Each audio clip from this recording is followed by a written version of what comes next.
Gemini. Thanks for joining me for your May 2017 forecast for the month.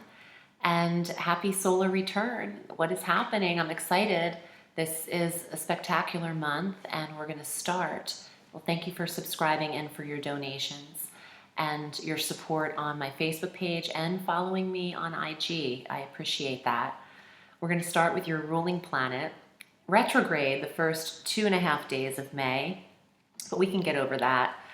Mercury's direct on the 3rd at 24 degrees of Aries in your 11th house, where he has been retrograde since April 9th, and in Taurus, actually.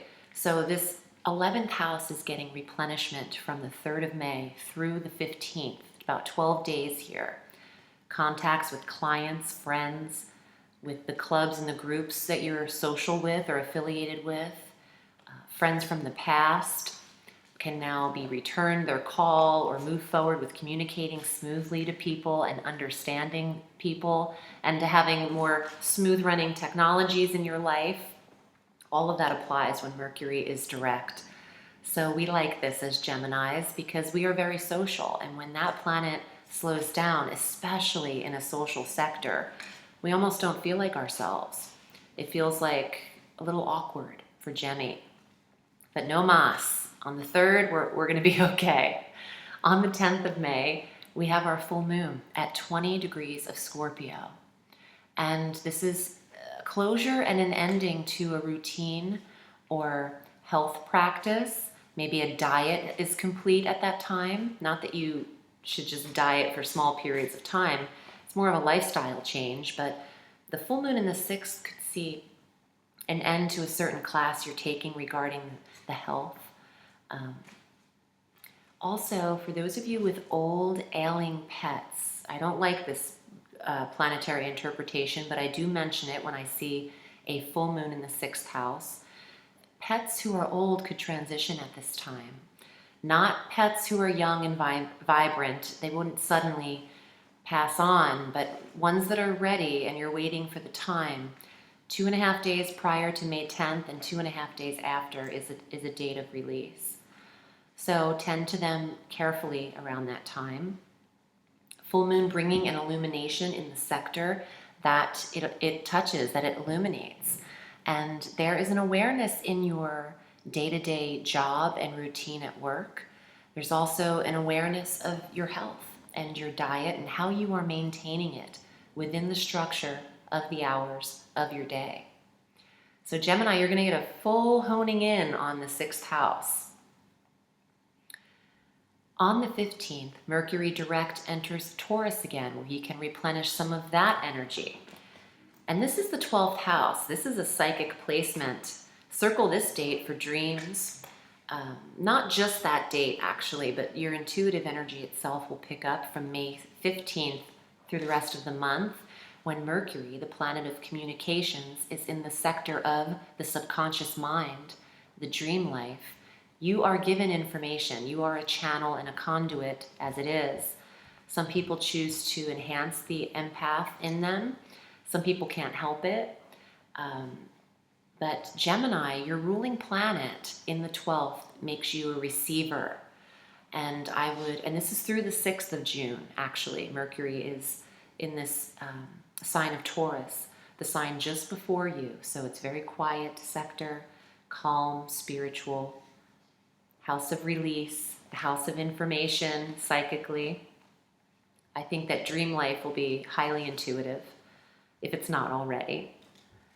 Between the dates of May 10th and 14th, this is a time period of rest, but there is a beautiful aspect between Mars and Jupiter between the 10th of May and the 14th. And Mars is stationed in Gemini, Jupiter in Libra, so this is an air trine energy, harmonious, in between the 5th house of creative endeavors and romance and children and passion and true love, and the 1st house of self, because Mars is in your sign. And Venus is in Aries, Mars is in Gemini. And this is giving Gemini a lot of energy to get that 6th house of routine and health and regimen and order. Lots of Geminis are working out. Mars in the first makes the body want to expel a lot of heat, a lot of energy, a lot of sweating happens. This could be through passion too, because your 5th house is impacted with Jupiter there and expanding. So Gemini is trying to meet well, there's no trying, there's only doing. That's what Yoda said. There's no try, there's only do. Gemini is meeting the romance partner. Lots of opportunity, which is Jupiter, for dating, for romance, for a true love connection. So I would get out between the 10th and the 14th in a restful kind of way. The moon will be furthest away from the Earth, so we are in our apogee period. A little bit of rest right in that time frame around the 12th. So you can be out and seen and not be running marathons. So there's something beautifully aspected here I think you might find beneficial in your romance sector. On the 19th, Saturn in Sagittarius is also beautifully aspecting another fire sign, Aries, where we have Uranus. So, or aspecting another planet where we have Uranus in a fire sign of Aries, is how I should say that. But this is an exact trine on the 19th at 26 degrees, influencing your 7th house of marriage, partnerships, the significant other, and your 11th house of social sectors and goals and outings and clubs and organizations that you're connecting with or affiliated with. So on the 19th, I would circle that day for a spontaneous meeting. Uranus is electricity and sudden surprise, shock even. You can run into someone that you weren't even expecting on that day, on the 19th. This is a beautiful day of harmony and insight. And it's going to apply very differently for all Geminis. So please watch your ascendant, your sun sign, and your moon sign for a full scope of the month. Now we have our solar return. I love this time of year. On May 20th, the sun enters Gemini. Happy birthday. Happy solar return, Gemmy. And the sun will be conjunct Mars when this happens. So that's not always the case when the sun enters your sign. Mars isn't always there. So you have the two hottest planets, literally, in the sector of the first house of body. Dang, Gemmy. Of self, of what you are and what you control. You've got Mars with you, and then 5 days later, on the 25th, on World Tarot Day, you've got our new moon, 4 degrees of Gemini. So Gemini's new moon on the 25th of May, you get one a year. This is it. I love it too because it's conjunct Mars. That is energy. That is expedited, catalyst, driven, inspired energy. Yes, you want to make, I have chills. You want to make your wish list on that day for your goals, first house of where Gemini sees the self for a full year. It can be a 28-day lunar cycle. It could be a full year worth of vision. But remember, where you hold your vision, you will manifest. Especially if you are in positive alignment with that vision. It's all like a combination lock. And when you turn and it clicks, everything can open up. So align yourself with a reasonable goal, with a healthy goal, and keep it here. I wouldn't talk a lot about it. I would just know it. What you know and you envision can manifest purely. Jupiter's in your 5th house the whole month. That's entrepreneurial endeavors, the expansion of more children in the home, bringing in love, true love and romance. Gemmy, I'm shuffling the Cosmic Tarot by Norbert Loesch. It's not a deck I've ever used on YouTube, and I've been on YouTube for 4 years now, but it's one that I use privately, and I love the artistry. I'll show you each of the cards. But while I'm shuffling and placing the cards down in 4 piles, I'll tell you that if you'd like to book with me, I read all through the week at audreyalison.com. You can find me there and select your reading length. And also for those of you with the slightest bit of curiosity with how I use the cards and my personal ritual as a reader, feel free to click the link below in the Show More section, which starts with Seeking Bliss Online.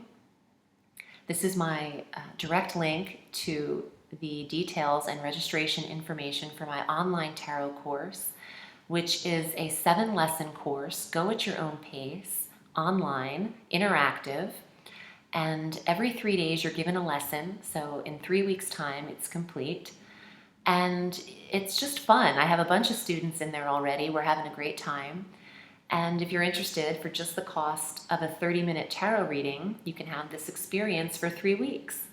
So, if you're interested, amazing. If not, here are your cards anyway. Yes, the moon. And Gemini, your new moon. Oh, I love it. I love, love, love when the cards are just good to me. Okay, and you always are. Okay, the new moon in the sign of Gemini. This card is here to acknowledge this is your moon. And you are very psychic this month, Gemini. With your 12th house lit up with Mercury there, you're receiving information. Trust and believe. Okay. Wow, look at this strength card. Okay, usually the strength card has the actual lion in it, but she's totally repping like a cut-off tee or a towel with the lion on it. That's such a hot card. Wow. I love it. Strength. It's a sign of Leo in the Tarot. It's also is what it is, Gemini, with Mars in your 1st house. There is no one stronger. Trust and believe that too, because I'm saying, I'm like excited. I'm so like into this. Your strength is increasing. You're physically fit. You're getting active. If you're not physically fit already, it's seriously just give it time. Mars is with you for 60 days. He's not a quick transit. So use it. Use it to get yourself head to toe in check. Oh my God, I have the chills. I feel like crying too. Okay, maybe you could see them. Can you see my goosebumps? Probably not. I probably look crazy. Okay, Ace of Cups. Replenishment. Ruling planet replenishment. Birth of new creative ideas. Birth itself. Or pregnancy. If I get the Empress, that's a huge possibility. It's always a possibility if you're sexually active. But the Ace of Cups is reward. It is the creative insight. It is the true love. It's the romance. It's the 5th house where Jupiter is. Oh yeah, let's see. What else? 8 of Wands. And this is coming in quickly. This is a quick card of messenger. Look at him. He's flying through the air. Oh, and you see those lightning bolts at the top of the wands? That's a Uranus energy. And you've got, on the 19th, Saturn trying Uranus in fire, in wands. Wow. Meeting someone suddenly, the 7th and 11th house in fire, in wands, with the lightning bolts repping Uranus, coming in quickly. The 8 of Wands is like quick calls. Everything's coming very, travel even, movement, rushing ahead. 3 of Swords. Some of you are recuperating from previous heartache, and now with this, you're like, who was that? Ex who? Who was that again? This is about heartache and feeling like you lost out on, I love this card, creepy Addams Family looking card. You feel like you missed out on something, maybe 3 times. But you have one more card. Don't worry. This is replenishment at the heart of this reading. Hello. Don't focus on this, and something might be coming in so quickly that you don't even remember who they are. 5 of Cups. Don't cry over spilled wine or milk or water, whatever's happening on that table. Don't let sadness, depression, past energy overcome you. You've got way too much new and in front of you. This is your center core card in the tarot. You've got too much at the heart of you, Gemmy, I'm emotional again, to be distracted by things that upset you previously. So whatever was taking from you, maybe with Venus retrograde, Mercury retrograde, some of you might have gotten out of relationships with Mercury retrograde. Don't cry over what no longer has your best interest, because, Gemmy, you've got major arcana saying, look, you're getting stronger. You're very intuitive and you're getting stronger. You already know that wasn't really right for you, or it wasn't right anymore for you. So you can safely and quickly move on to this quickly. I think they were like this. Either way. And don't look down, look up is what I want to say. Don't keep looking down. Walk with your head up, look around when you're meeting people, smile, pick yourself up a little bit, Jimmy, is the message I'm getting. And I certainly hope that any of you struggling with depression know that you are not your body. You are a soul in a body having a human experience. Do not think you are these things. Your soul doesn't have anything like disease or depression or anything westernized and labeled onto you. And the more you think you are something that's labeled negatively, the more you manifest this negativity within yourself. So don't even call yourself what Western doctors describe you as. I'm not saying don't get treatment. Do whatever you see fit, Eastern and Western techniques. But you can change anything with your diet, okay? Think about the 6th house, what you're putting in your mouth, what you're eating, what are you nurturing yourself with? Are you nurturing yourself with health and positive talk? Or are you saying, I'm suffering from depression, I am depressed, I have this condition? Stop saying that. You are not those things. Your soul leaves your physical body every night you go to sleep, and then you return to it when you wake up and consciousness appears in front of you. You're not the body that you're living in. Your soul has lived on and on and on and on. This is just a carcass of a shell that you're kind of renting for a little while to have this spiritual experience in a human body. I'm just going off on a tangent, but I'm very happy. I'm excited for your birthday. Happy birthday, Gemmy. I love you, and I'm wishing you a beautiful May. Remember, the sky is limitless, so reach for the stars.